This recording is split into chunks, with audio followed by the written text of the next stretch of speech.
Olá pessoal, mais uma vez aqui é o evangelista Jefferson Vicente para mais uma pré-aula da nossa revista da editora Betel. A lição de hoje é a nossa lição de número 4, cujo tema é Conhecendo o Arrependimento Bíblico e Frutífero. Eu quero dizer para vocês que eu me entusiasmei demais ao estudar essa lição e ela ficou muito grande. Então, para facilitar a vida de você, professor, eu vou dividir essa lição em duas partes. Na primeira parte eu vou falar sobre o tópico 1 da estrutura do conteúdo que eu separei para vocês, que é a diferença entre arrependimento, culpa, remorso e conversão. E o tópico 2 ou 3 que estarão contidos no segundo vídeo abordarão os assuntos da importância do arrependimento no relacionamento do homem com Deus e sobre as etapas do arrependimento. Então não deixe de assistir o segundo vídeo, porque eu tenho certeza que vai tornar a tua aula uma aula muito completa. Eu gostaria de pedir você também para você curtir esse vídeo, para você ajudar na divulgação dele. Também se inscreva no canal. E também não deixe, se você já se inscreveu no canal, de clicar no sininho para você receber uma notificação todas as vezes que nós postarmos um novo vídeo. Então agora nós vamos para o nosso tópico 1, a diferença entre arrependimento, culpa, remorso e conversão. Então, pessoal, eu queria fazer uma pergunta para vocês nesse início. A pergunta é a seguinte: toda vez que você pratica algo errado, o Espírito Santo ele te incomoda? Ou eu vou formular de outra maneira essa pergunta. Toda vez que eu fico incomodado quando eu pratico algo errado, foi necessariamente o Espírito Santo que me incomodou? Essa pergunta ela é essencial para nós compreendermos a diferença entre arrependimento, remorso e culpa. Em primeiro lugar, eu queria destacar que nem todas as vezes que você fica incomodado quando você pratica algo errado, foi necessariamente o Espírito Santo que te incomodou. Nós, seres humanos, somos dotados de algo chamado consciência. E essa consciência, ela decorreu da nossa queda. A partir do momento que o homem comeu do fruto e desobedeceu a Deus, Deus colocou no homem a consciência do certo e errado. E essa consciência nada mais é do que um resquício dentro do homem do mandamento e da lei de Deus. Por isso, quando nós erramos, quando nós pecamos, essa lei, ela busca nos condenar dentro de nós mesmos através da nossa consciência. No entanto, quando a nossa consciência ela tenta nos impor a lei de Deus, ainda que de forma fragmentária, ela está reforçando a força dessa lei em nós. E quando nós lemos o livro de Romanos e o livro de Gálatas, nós percebemos que a lei de Deus ela não foi criada para salvar o homem. Paulo deixa muito claro que a lei foi criada, em primeiro lugar, para condenar, em segundo lugar, para revelar o pecado que estava escondido dentro do homem. E em terceiro lugar, isso não foi um objetivo dela, mas foi uma consequência. Ao revelar o pecado que estava escondido no homem, essa lei também, ela tornou esse pecado ainda mais maligno. Ele explica isso em Romanos capítulo 7, dizendo que a minha carne, tomando ocasião da lei, fez com que o pecado se revelasse ainda mais pecado, ou seja, excessivamente pecaminoso. Então a lei, ao revelar o pecado que estava escondido na minha essência, que estava escondido na minha natureza, ela não apenas revelou o meu pecado, mas ela também o expôs para fora e o fez ainda muito mais maligno. Então eu pergunto, essa minha consciência que tenta impor a mim a lei de Deus, ainda que fragmentariamente, ela pode, porventura, gerar a minha salvação? Ela pode, porventura, gerar o meu aperfeiçoamento?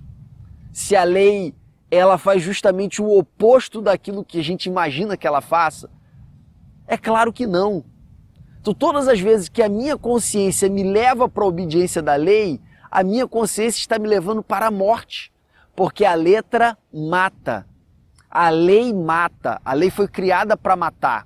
Paulo continua dizendo que não é aqueles que ouvem a lei que são justificados diante de Deus, mas aqueles que cumprem a lei.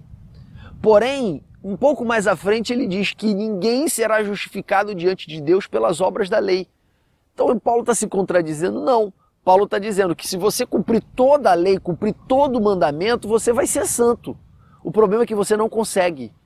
a tua carne, ela distorce o efeito da lei na tua vida. E isso gera o efeito oposto daquilo que você buscava. Por isso que diante de Deus ninguém será justificado pelas obras da lei. E aí, se você cumpre o que a lei... Se você é uma pessoa extremamente disciplinada e consegue cumprir aquilo que a lei te determina, você se torna uma pessoa orgulhosa, intolerante, uma pessoa sem misericórdia, porque na verdade você modela o seu comportamento, mas você não modela a sua essência, como eu disse há 2 vídeos atrás. E por outro lado, se você não consegue cumprir o padrão da lei de Deus imposto a você pela sua consciência, você cai em algo chamado culpa, que não te aproxima de Deus. Em 2 Coríntios capítulo 7, versículo 10, Paulo diz que a tristeza segundo Deus, ela produz um arrependimento para a salvação, mas a tristeza segundo o mundo, ela produz morte. Quem está debaixo da culpa está debaixo da morte, porque a culpa ela não te aproxima de Deus, ela faz o contrário, ela te afasta. É só você olhar o exemplo de Adão e o exemplo de Judas, que nós desenvolveremos mais à frente. A culpa não os aproximou de Deus, a culpa os afastou de Deus. Por isso que quando nós não atendemos às exigências da nossa consciência diante de Deus, nós estamos pelo caminho da lei. E o caminho da lei, em vez de nos aproximar de Deus, ela produz o efeito contrário, ela nos afasta de Deus, porque ela nos traz vergonha, ela nos traz uma intolerância com o nosso comportamento diante do nosso Criador. E aí, então você pode se perguntar, Jefferson, então não vale a pena se arrepender? É claro que vale. O que você precisa fazer é uma distinção entre arrependimento e culpa, que são coisas absolutamente diferentes. E aí, quando você faz essa distinção, você consegue discernir o que é uma tristeza legítima segundo Deus, que produz frutos dignos de arrependimento na sua vida, e o que é uma tristeza segundo o mundo, segundo a sua carne, segundo a sua consciência, que só te cobra o cumprimento das exigências da lei. Portanto, essa distinção ela é salutar, porque você pode estar envolvido de uma tristeza pelo erro, que em vez de estar te aperfeiçoando diante de Deus, está te matando ainda mais. E isso é o cúmulo do pecado em nós. Até quando nós nos sentimos tristes por praticar o pecado, nós nos afastamos de Deus ao invés de nos aproximarmos dele. Antes de falarmos propriamente da diferença entre arrependimento e culpa, eu queria fazer uma distinção entre arrependimento e remorso. Arrependimento e remorso são ambos tristezas. Só que o arrependimento é a tristeza pelo erro em si. A pessoa compreende a malignidade do seu erro e do quanto esse erro afeta outras pessoas. Já o remorso, ele é uma tristeza pela consequência do erro. Um aluno vai fazer uma prova sem estudar. Chegando lá, como ele não sabe nada, ele tira a cola do amigo. O professor vê ele tirando cola e toma a prova dele e dá 0. Esse aluno ele fica arrasado, ele fica triste porque ele perdeu a sua prova. Ele está arrependido ou ele está com remorso? Ele está com remorso. Ele só ficou triste porque o professor tomou a prova dele. Ele só ficou com raiva de si mesmo por não ter estudado, porque o professor tomou a prova dele. Porque se ele tivesse colado e tivesse tirado uma nota boa, talvez ele estivesse se gabando de ter colado. Talvez ele estivesse feliz por ter colado e ter conseguido conquistar na cola uma boa nota. Já o aluno que está arrependido de ter colado, ele está arrependido por ter colado em si, porque ele sabe que deveria ter estudado, ele sabe que ele está desperdiçando, de repente, o dinheiro dos pais pagando uma mensalidade, ele está desperdiçando o seu tempo, porque ele não está absorvendo nada e isso vai impedir dele depois passar no vestibular, vai impedir que depois que ele conclua a faculdade ele possa exercer a sua profissão de maneira eficaz. Então ele se arrepende de não ter estudado e não de ter perdido a prova. Da mesma forma, alguém que discute com um vizinho e dá um soco nesse vizinho, o vizinho vai na polícia, ele é preso, e essa pessoa que é presa, ela entra num processo de tristeza, de raiva de si mesmo porque deu um soco no vizinho. Muito provavelmente essa pessoa ela não está arrependida, ela está com remorso. Por quê? Porque essa tristeza ela foi causada pela consequência da sua atitude e não pela atitude em si. Quem sabe ele não tivesse sido preso, não tivesse problema nenhum com a polícia, talvez ele estivesse até se gabando de ter dado uma lição no bobão do vizinho.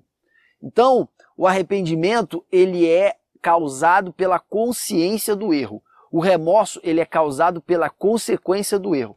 Por fim, a pessoa passa no sinal vermelho e fica tudo bem, quando de repente chega a multa. E ela fala, eu não acredito que eu passei nesse sinal. E ela fica inconformada consigo mesmo por ter furado o sinal. Isso é arrependimento ou é remorso? Isso é remorso. Ela está triste, ela está com raiva de si mesmo por não ter cumprido as leis de trânsito. Mas ela só está com raiva de si mesmo por não ter cumprido as leis de trânsito por causa da consequência do ato. E não por causa da compreensão da malignidade do ato em si. Essa é a distinção básica entre as duas. Quando nós vemos a história de Saul, lá em Hebreus capítulo 12, versículo 17, a Bíblia diz para nós não sermos prostitutos como Esaú, que vendeu a sua primogenitura e depois tentou buscar arrependimento com muitas lágrimas, mas não alcançou. Por quê? Porque Esaú, no momento que ele perdeu a bênção do seu pai Jacó, ele entrou em crise, ele ficou arrasado, ele ficou triste. Mas ele não ficaria triste se o seu pai o tivesse abençoado. Ele não ficaria triste se nada tivesse mudado. Por quê? Porque ele lucrou um prato de lentilha. Então Esaú, ele não ficou triste porque vendeu a sua primogenitura. Ele ficou triste porque, além de ter vendido a sua primogenitura, o seu irmão ficou com a sua bênção. É por isso que, apesar de ter muitas lágrimas, o seu remorso não teve efeito nenhum diante de Deus. E após o processo de remorso, só resta culpa. Após um processo de arrependimento, restam outras coisas, como, por exemplo, a conversão. Dito isso, vale a pena agora a gente ver a distinção entre o arrependimento e a culpa, que são muito mais parecidos do que o arrependimento e o remorso. Em primeiro lugar, tanto o arrependimento quanto a culpa são tristezas por causa do erro. A diferença é que na culpa, essa tristeza ela é mais acentuada. Ela tem mais um caráter de raiva de si mesmo. E o que provoca a tristeza do arrependimento e o que provoca a tristeza da culpa? A tristeza do arrependimento ela é gerada pela compreensão e pela convicção da malignidade do erro. Você entende que aquilo que você fez é mal. Você entende que aquilo que você fez afeta você, afeta outras pessoas, aquilo que você praticou é ruim. E aí você se arrepende disso, você fica triste por isso de errado que você fez. Já na culpa, não há um processo de compreensão da malignidade do erro. O que há é uma acusação da sua consciência. A sua consciência fica te acusando, dizendo, você não se esforçou como você deveria. A tua consciência fica te acusando, dizendo que você foi relaxado e por isso você não saiu no horário, e por isso você perdeu a sua prova, e por isso você foi demitido porque você chegou atrasado várias vezes. E a sua consciência, ela não te traz a compreensão do teu erro, ela te acusa do teu erro. Mas você pode me dizer, Jefferson, você disse que é extremamente importante eu fazer a distinção entre arrependimento e culpa, porque o arrependimento ele é o reforço da lei dentro de mim e por isso ele me leva para mais condenação, e você me aponta um critério tão frágil de distinção. Como é que eu vou saber que eu estou triste porque eu compreendi, porque eu fui convencido da malignidade do meu erro, ou porque eu estou triste porque a minha consciência está me acusando? Isso é muito subjetivo. Eu não consigo compreender essa diferença. Eu entendo esse teu ponto de vista neste momento, mas pode ficar tranquilo que após apresentarmos todos os sintomas do arrependimento e todos os sintomas da culpa, você vai sair com uma consciência tranquila de que é capaz de distinguir entre um e outro. Em primeiro lugar, esse convencimento do erro, ele vem a partir de vários fatores externos, como por exemplo, o povo de Israel. Deus tinha um pacto com o povo de Israel que era chamada Aliança do Sinai. O povo de Israel tinha que obedecer a Deus para receber as bênçãos de Deus. E toda vez que eles eram desobedientes, eles eram punidos. Deus ele levava o povo ao sofrimento para que após o sofrimento o povo pudesse retornar para ele e novamente desfrutar das suas bênçãos.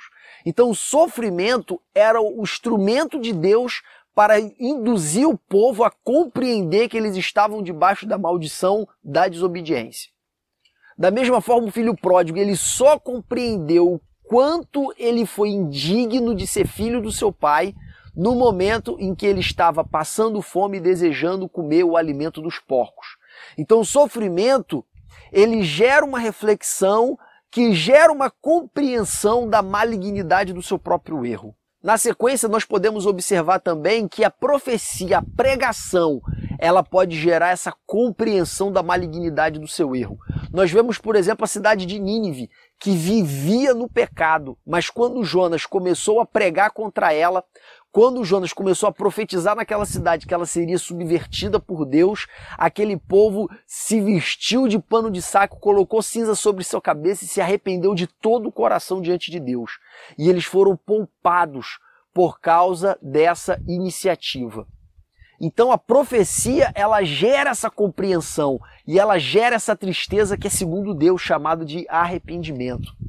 Da mesma forma, nós vemos Paulo falando em 1 Coríntios capítulo 14, que quando alguém de fora vê a profecia e essa pessoa ela tem os segredos do seu coração discernidos, ela prostra com o seu rosto em terra e adora a Deus por causa do poder manifesto de Deus na profecia.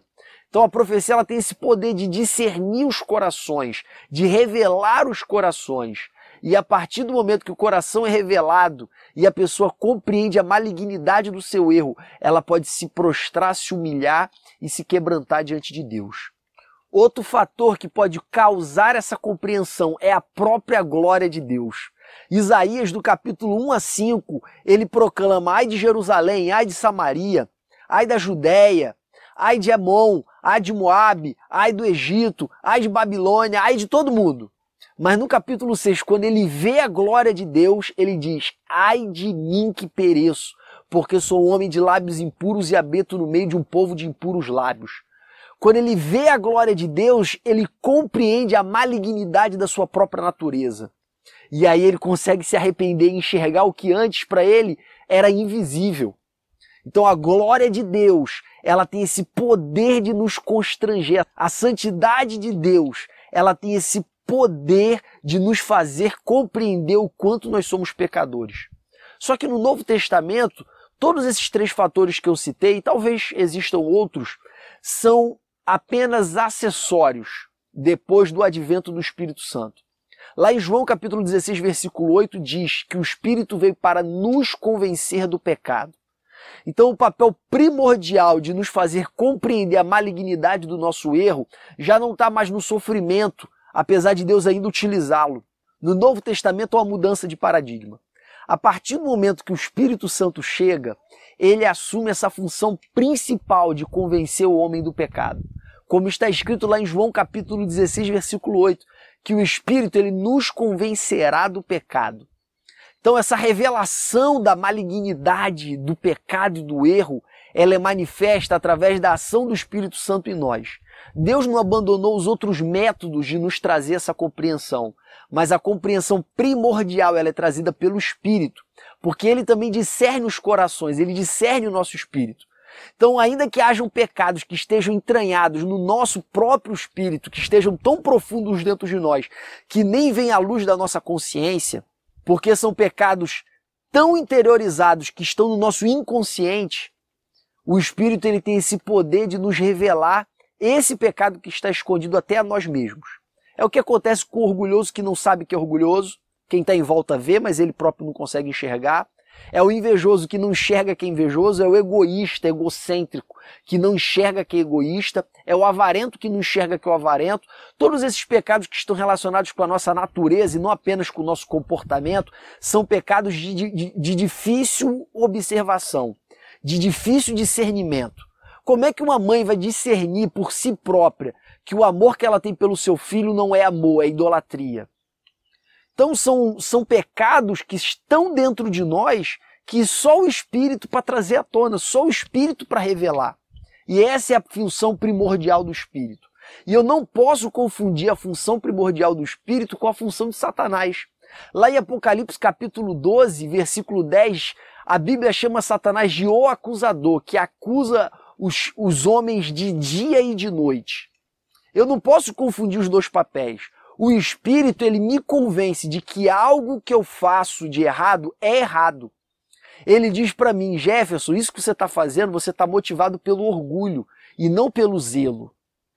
E o Espírito, ele me convence de que algumas atitudes minhas são motivadas pelo egoísmo, pelo ciúme e não pelo amor.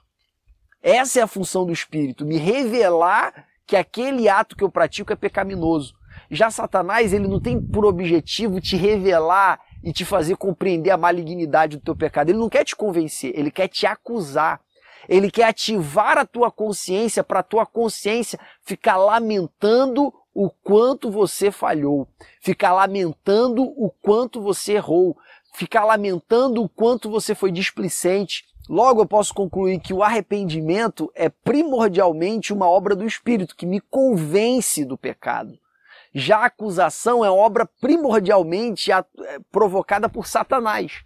Então a minha consciência, ela me acusa a partir da ação de Satanás, que é o acusador, ela me acusa a partir de um remorso, a consequência do meu erro desperta em mim a culpa, e ela também me acusa por si própria. Quando eu violo um princípio moral sensível dentro de mim, a minha consciência automaticamente aponta o meu erro. Contudo, esse critério ainda continua um pouco subjetivo. Porque imagina, você compreende que o que você fez é errado, é pecado, e essa compreensão parece que está te acusando, e você fica muito subjetivo, ainda não é um critério bem definido, ao ponto de nos trazer segurança de que estamos vivendo a experiência do arrependimento ou vivendo a experiência da culpa. Além do critério que diferencia um do outro, eu gostaria de apresentar alguns sintomas que te ajudam a discernir entre um e outro. O primeiro sintoma que eu gostaria de citar é que o arrependimento, ele tem um foco no futuro e a culpa, ela tem um foco no passado. O arrependimento, ou a pessoa arrependida, ela está mais preocupada em ser perdoada e recomeçar do que a pessoa que está se sentindo culpada. Ela até quer perdão, ela até quer recomeço, mas o foco principal dela é o erro. Ela está focada em dissecar, em remoer, em ficar mastigando o erro que ela praticou. Então ela sai atrasada de casa, perde a prova. Ela fica remoendo por que ela deixou para ajeitar a mochila na última hora. Ela fica remoendo por que ela deixou de separar a roupa, porque se ela tivesse separado a roupa, ela teria economizado 5 minutos e seriam os 5 minutos para pegar o trem para chegar na prova. Então essa pessoa, ela fica remoendo o passado, o foco dela está no passado. Esse é o efeito da culpa. Já o arrependimento, ele tem foco no futuro. A pessoa arrependida, ela quer ser perdoada, ela quer recomeçar. Então esse é o primeiro sintoma. Logo, a vontade principal, que é o segundo sintoma, de quem está arrependido, é receber o perdão e recomeçar. Já a vontade principal de quem está se sentindo culpado é parar de errar. E, em segundo lugar, dependendo do nível da culpa, é pagar pelo seu próprio erro. Uma vez eu estava aconselhando um jovem, a mulher dele descobriu que ele havia praticado um adultério. E, assim, ele ficou arrasado, ela ficou muito mais arrasada do que ele. Foi uma situação extremamente triste, um jovem da casa do Senhor. E esse rapaz, ele ficou se sentindo muito culpado por ter causado um tamanho sofrimento à sua esposa. E ele disse para mim assim, Jefferson, eu quero sair de casa, eu quero perder meu casamento porque eu mereço sofrer as consequências do meu ato. E eu falei, fulano, você está no caminho da culpa. Porque ao invés de você desejar sofrer as consequências do seu erro, por que você não se desgasta tentando restaurar o seu relacionamento? Porque ao invés de você se punir, se afastando da mulher que você ama, mas você traiu, porque ao invés de você fazer isso, por que você não refaz o caminho por onde você passou? Então, se você falhou em fazê-la feliz, gaste-se agora para fazê-la mais feliz do que você jamais foi capaz de imaginar que ela pudesse ser feliz. Porque ao invés de você ficar se martirizando pelo erro, você agora, que dava um buquê de flores por ano, não passa a dar 5 buquês de flores por ano? Você que dizia que a amava de mês em mês, por que você não começa a dizer que ama ela todo dia? Por que você não transforma essa carga de erro que está sobre os seus ombros em impulso para você fazer do seu relacionamento com ela o melhor relacionamento que jamais ela teve, para poder compensar esse seu erro? Então a pessoa que está se sentindo culpada, ela quer pagar pelo que fez. É uma maneira dela purgar a sua consciência. Pelo menos quando ela está se sentindo muito culpada. Quando ela está se sentindo pouco culpada, porque tristeza ela pode ser grande ou pode ser pouca. Quando ela está se sentindo pouco culpada, normalmente ela não quer pagar pelo que fez, não. Ela quer passar impune. Mas ela quer parar de errar. Já no caso de tristezas graves, de culpa grave, a pessoa quer pagar pelo que fez. Eu estava aconselhando outra pessoa também que recebeu um troco a mais, cometeu um erro numa transaçãozinha financeira e ela estava querendo se entregar à polícia porque ela acha que só podia ser perdoada por Deus se ela se entregasse na polícia. Eu cheguei para ela e falei, olha só, Paulo ele consentiu na morte de Estevão. Provavelmente foi uma das pessoas que tacou pedra. Paulo, depois que ele entende que ele foi um dos protagonistas na morte do inocente, ele deveria buscar ser preso. Paulo fez isso? Aí a pessoa, não, mas eu conheço alguém que se arrependeu e depois se entregou para a polícia e Deus usou muito ele na prisão, ouviu o testemunho dele. Eu falei, ok, de fato, é possível que uma pessoa arrependida ela se entregue na polícia. O errado é você pensar que o seu perdão depende disso. E isso que é o errado. Refazer o caminho, Deus tem esse plano sim para algumas pessoas. Mas o errado é você condicionar o seu perdão a isso. Quando você faz isso, você está no caminho de Romanos 10:3. Você está no caminho da justiça própria. Você condiciona o teu relacionamento com Deus à experiência da punição. E o seu relacionamento com Deus, ele não é calcado na experiência da punição.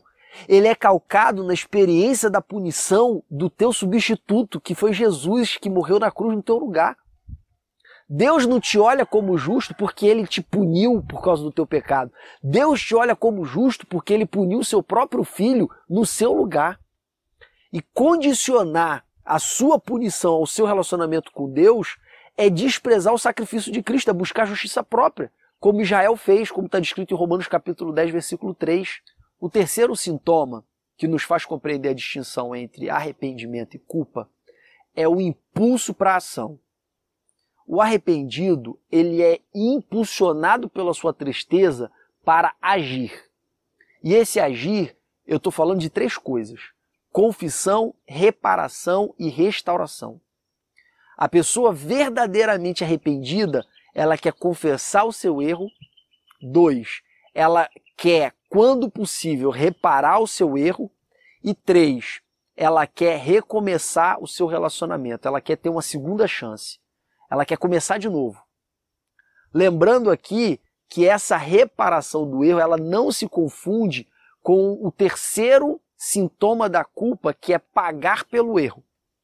Na culpa, a pessoa ela condiciona a superação do erro à punição. Ela condiciona a superação do erro à reparação do erro. Então ela só se liberta do erro se ela puder ser punida ou se ela puder pagar pelo que ela fez. Já no arrependimento, não. A pessoa ela não condiciona a superação do erro à reparação. Ela quer reparar o erro porque ela compreende a malignidade do que ela fez. Mas ela não coloca a reparação como condição para superar o erro. A condição para superar o erro é o perdão.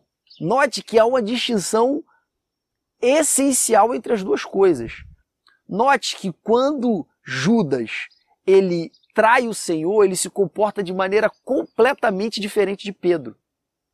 Judas, quando ele trai o Senhor, ele não procura os discípulos para se reagregar aos discípulos. Judas ele se sente envergonhado do que ele fez.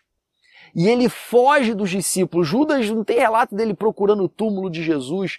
Impulsionado pelo remorso, apenas devolve as 30 moedas de prata aos sacerdotes e vai se matar. Quer dizer, ele não busca o contato com o ofendido, ele não busca se relacionar com os amigos do ofendido, pelo contrário, a vergonha o afasta do ofendido. E essa foi a mesma postura de Adão. Adão, quando peca, ele se esconde de Deus, porque a culpa ela traz vergonha. E a vergonha não faz com que, ao invés de você se aproximar do ofendido, você se esconda dele. Esse é o efeito da culpa. Irmão, se vocês observarem, a Bíblia ela está profundamente comprometida em te afastar da culpa. 1 João, capítulo 2, versículo 1 e 2. Filhinhos, não pequeis, mas se pecardes, tendes um advogado junto ao Pai que está nos céus, Jesus Cristo o justo. Então, João escreve para a sua igreja para que ela não peque. Porém, se pecar, eles precisavam ter a consciência de que eles não precisavam viver escravos da culpa, porque eles tinham um advogado, Jesus. E no versículo 2 diz, ele mesmo foi posto por propiciação para perdão dos nossos pecados. João ele está preocupado de que a igreja que ele pastoreava não se entregasse ao sentimento de culpa. Por isso ele dá ênfase de que esse Jesus que foi entregue por propiciação e perdão dos nossos pecados, ele é o teu advogado, ele é o teu paráclito, ele é o teu intercessor. Então você não precisa se render ao sentimento de culpa. É claro que esse mesmo João diz, em 1 João capítulo 3, versículo 6, que aquele que permanece em Deus não peca. Na verdade, essa é a tradução de João Ferreira de Almeida, revista e corrigida, versão de 1995 para trás. Na versão revista e corrigida de 2009 para cá, eles fizeram a correção que a teologia, os teólogos já apontavam há muito tempo. A expressão que era traduzida como não peca, ela não estava correta. No grego, o verbo utilizado não estava no presente. No grego, o verbo utilizado ele dava a ideia de continuidade. É por isso que nas traduções de João Ferreira de Almeida, revista corrigida, versão 2009 para cá, eles substituíram a expressão não peca pela expressão não vive pecando. Porque o que te afasta de Deus não é o pecado que você pratica. O que te afasta de Deus é você se entregar ao pecado. E isso te afasta de Deus. Lá em Isaías está escrito que o que faz separação entre mim e vós é o vosso pecado. Ele que nos faz um abismo no nosso relacionamento. Porém, nós precisamos compreender Isaías à luz de toda a Bíblia. E se à luz de toda a Bíblia eu compreendo que o que me afasta, que realmente o pecado me afasta de Deus, mas o que me afasta de Deus não é qualquer pecado, não é qualquer atitude pecaminosa, e sim uma vida entregue ao pecado, eu não tenho motivos de me entregar para a culpa. É também isso que Paulo está querendo dizer em Romanos capítulo 8, versículo 31 adiante. Paulo, primeiro ele vem falando de todo o plano da salvação e ele conclui o plano da salvação dizendo: quem tentará acusação contra os escolhidos de Deus? É Deus quem o justifica. Porque se Deus nos entregou o seu próprio Filho, não nos daria também juntamente com ele todas as coisas? Esse mesmo Filho que hoje intercede por nós diante do Pai, se Deus é por nós, quem será contra nós? Quem nos separará do amor de Deus que está em Cristo Jesus, o nosso Senhor? Tribulação, perigo, espada, nudez, fome.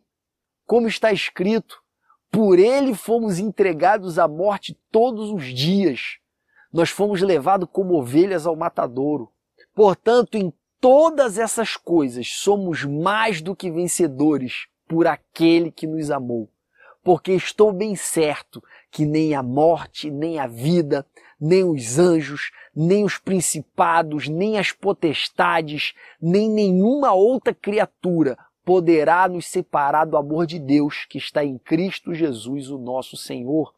Paulo escreve esse libelo, Paulo escreve essa poesia, Paulo escreve esse texto maravilhoso com um objetivo. E qual é o objetivo? Não caia na culpa. Ninguém pode te acusar, nem você mesmo.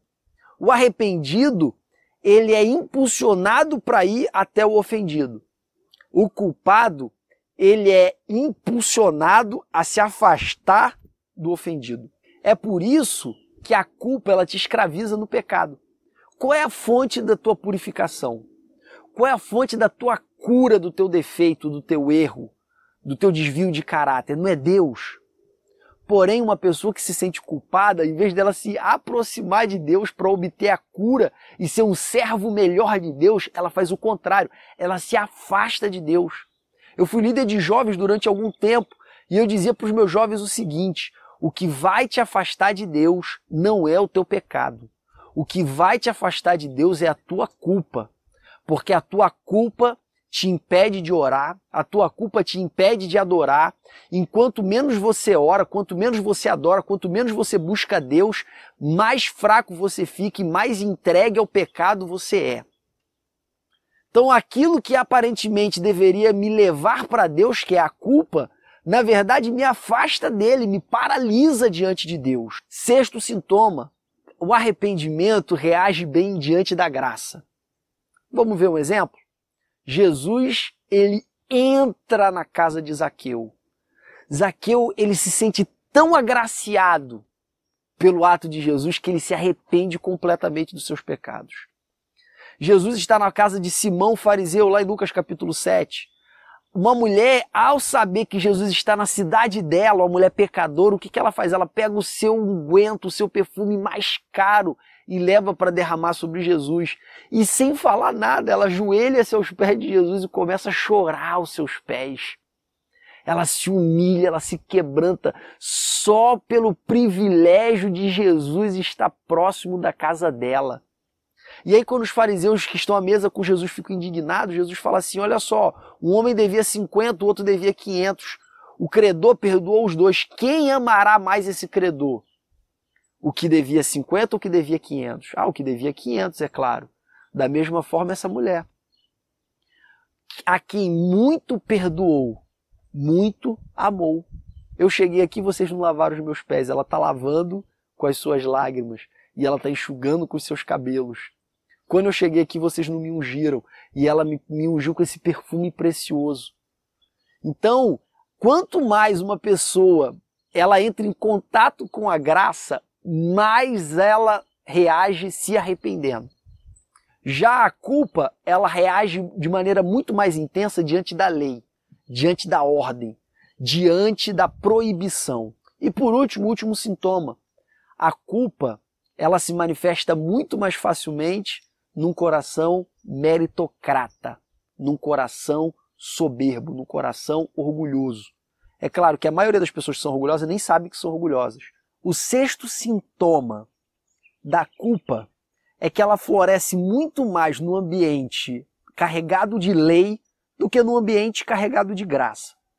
A culpa, ela flui muito melhor onde há abundância de mandamentos, porque o mandamento gera a acusação pela consciência e a acusação pela consciência gera a culpa.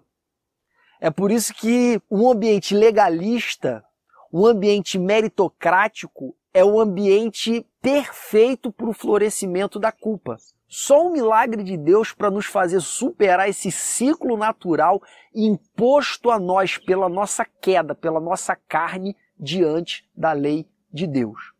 Então, quanto mais legalista for o ambiente, quanto mais carregado de regras, quanto mais carregado de ordenanças, mais adoecido pela culpa as pessoas desse ambiente serão. Esse é o problema essencial das religiões. Esse é o problema essencial do legalismo. É que ele impõe aos homens não uma forma de se aproximar de Deus, mas uma forma de se afastar de Deus por intermédio da culpa. Ou, como eu já disse antes, quando a pessoa consegue atingir o padrão de moral imposto pela religiosidade, ele adoece de outra forma.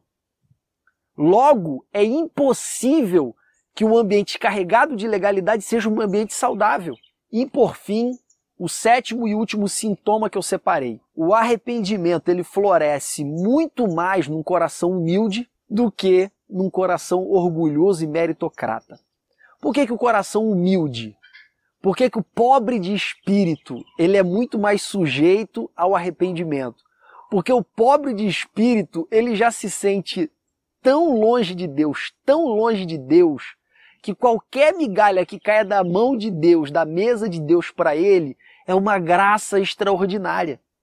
O pobre de espírito, entre aquele que devia 50 e o que devia 500, é o que devia 500. Ele se sente tão devedor, que o perdão de Deus é sublime para ele. É por isso que os pecadores, os publicanos, as prostitutas, elas eram muito mais suscetíveis à mensagem do Deus encarnado do que os certinhos. É por isso que as pessoas carregadas de mazelas desse mundo eram muito mais abertas para o evangelho do reino de Deus pregado por Jesus do que as pessoas que buscavam viver de acordo com a lei de Deus. Por quê? Porque as pessoas que buscavam viver conforme a lei de Deus, elas buscavam servir a Deus pelo próprio esforço. Enquanto as pessoas que viviam entregues ao pecado, elas já sabiam que pelo esforço elas jamais conseguiriam. Então, o arrependimento florescia muito mais facilmente no coração delas do que no coração dos certinhos. Já os certinhos, eles eram muito mais suscetíveis e são à culpa. Eu tenho experiência dessa na minha vida, eu vivi a minha vida cristã toda atormentado pela culpa. E eu só fui curado da culpa quando eu fui curado do orgulho. Eu vou fazer um vídeo que fala sobre a minha cura. Como Deus me curou do orgulho, que também era fonte de outros vícios que eu tinha. E ao me curar do orgulho, Deus me curou da culpa. E ao me curar da culpa, Deus me curou dos vícios que eu era escravo por conta da culpa. Então eu sei do que eu estou falando por experiência própria, eu sou um milagre vivo. Eu vivi a experiência de ser curado da culpa. Então eu posso dizer para você, meu irmão, que tem cura. No tocante à diferença entre o arrependimento e a conversão, o arrependimento é essa tristeza pelo erro do qual nós já estamos falando. Já a conversão é a mudança de direção, mudança de vida, mudança de atitude. Na sinalização de trânsito, mudar de direção significa converter. Então você tem placas indicando para você converter à direita, converter à esquerda, converter em meia volta, que é fazer um retorno. Então, converter é mudar de direção. A conversão bíblica é você mudar a direção da sua vida. Você que roubava, não roube mais, antes de trabalhe para ajudar quem tem necessidade. A conversão, ela te impõe a você que falava mentira, passar a falar a verdade, não apenas passar a falar a verdade, mas também passar a pregar a verdade. Então, o arrependimento é essa tristeza pelos erros que você já praticou e a busca pelo perdão por esses erros.